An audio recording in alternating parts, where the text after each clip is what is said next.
Welcome to my very first but not last workout log video.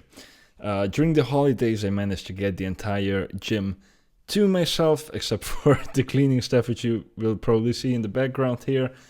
And that means naturally one thing, I had to record my entire training. Now, to my luck, this of course happens when I'm dealing with an injury. I got a little bit of sternum pain, and so I decided to basically stop every single thing in the gym that is aggravating it, which is basically almost everything. And so I got left with only arms and calves. And so that's why this is an arm day. Even though I don't do arm days, this should have been an upper body day, but this is everything that's in my upper body except for the exercises that aggravate the pain. Now, I could be sitting here and complaining about how, oh, I got an injury and therefore I can only train like half of my body, and so I'm not even going to go to the gym. What's the point? Blah, blah, blah. But I could also just do what I'm doing right now, which is saying, hey, I can still train my arms. I can also still train my calves. And both of these body parts are really weak body parts in my body, or at least I'm not necessarily saying very lagging body parts, but because I'm very tall, my limbs are really long, and so they will always have to be a focus. And so that's why I decided to, instead of being annoyed about this, just look at it as an opportunity. As an opportunity to correct my imbalances and make my calves and my arms bigger while the rest of my body is staying the same size. Now that we got all of that out of the way, we can actually talk about the workouts. I'm starting off with dumbbell preacher curls here. I actually have two preacher curls. So right now I have 2 weeks of training. So I have week 1 and week 2. And I have preacher curl in the same slot on both weeks, but it's a different style of preacher curl, I would say. So this is the preacher curl that's a little bit less angled. So it's much closer to a regular curl, and also I use a lot more cheat, even though you cannot use really a lot of cheat in dumbbell preacher curls, obviously, but you can see that I lean a little bit more forward and I try to cheat a little bit with my body sometimes, whereas the other preacher curl that I do that is not in this video is more angled, so it's more lengthened biased and therefore tougher, and it's also a lot stricter, and that's also why I'm using a lot less weight than that. This is more so the weight pushing variation, whereas the other one that's not in the video is more so the pencil neck form variation. As you can see here, I was really grinding, but I didn't get that last rep. What a pity. And then I'm switching to my other arm. Right now I'm progressing pretty well on this movement, and I would say this is probably like one of my main bicep builders. I really love the preacher curl because it's lengthened biased and it's very strict. Even if you're trying to cheat a little bit like I am doing here and you're less strict on it, it's still a very strict movement, and it's also very grindable, which is something that I really love. Like, just look at this rep. It took a lot of time, and I think that these reps that take a lot of time, they're really fucking challenging. They are worth a lot more than like 2 other reps, which are a lot easier. This is another movement that is pretty grindable, not as much as the preacher curl, but I really like it because a lot of times you can get very slow last reps that I think give a lot of hypertrophy and a lot of stimulus. And yeah, so this is an incline curl. This is a very recent exercise that I put into my program. This is probably like my 3rd time doing it. And I'm also progressing pretty well on these. I really like this movement. It can be a little tough on the wrist, but if you combine it with elastic bands for the opening of your hands, you can balance that out pretty well. But that's something that I'm going to talk about in another video.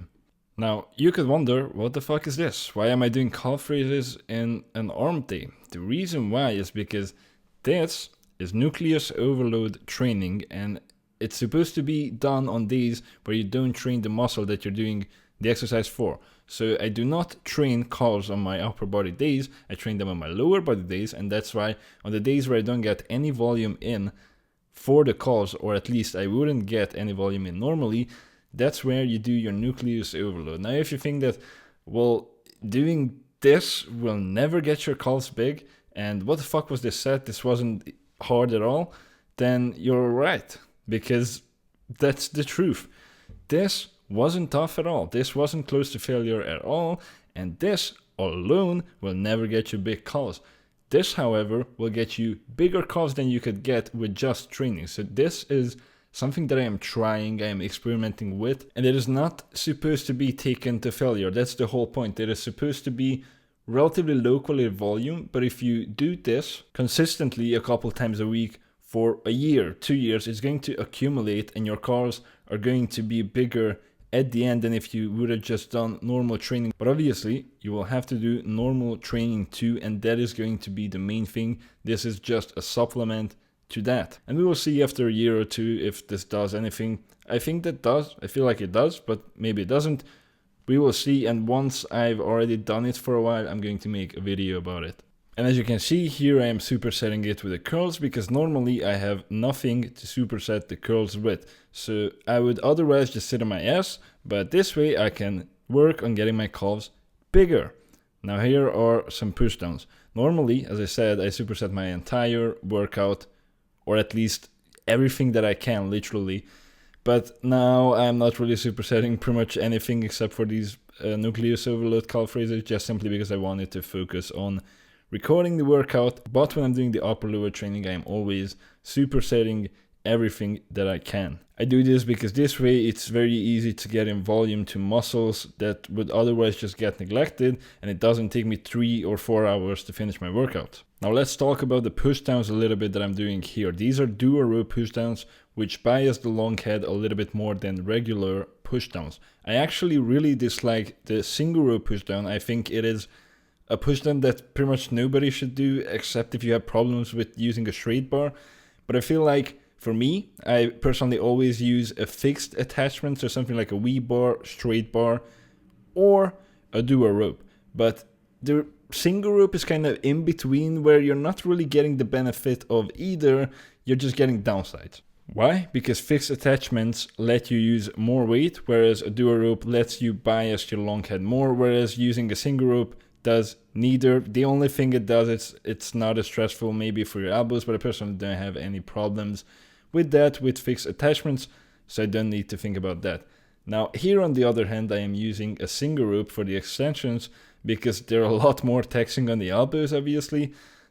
I used to have elbow problems, now I don't. I fixed them, and I already made a video about that, but since then I fixed it even more, if that makes any sense. So I'm going to probably eventually make another video about that, but still I don't want to try using a fixed attachment here because I also just don't really need it. This just feels good and I like it, and I'm progressing well on it. Now something that you might have noticed is I start with push downs and then I do my extensions. This is because I warm up my elbows with the push downs and then I do my extensions because they're a lot tougher on your elbows. Now here I'm doing some reverse curls with the easy bar. I usually do this workout in the other gym, which is further from my house, but just for this, first of all, I was working here before doing the workout, and also I just didn't want to go up to the other gym and waste a lot of my time with that shit. So that's probably why you can see me struggle a lot here, because I use 37.5 kilograms normally, but I decided to cut it back to 35 because I wanted to work a bit more on having prettier form. And then I did it here, but I think this easy bar is probably heavier than the one that I have in the other one.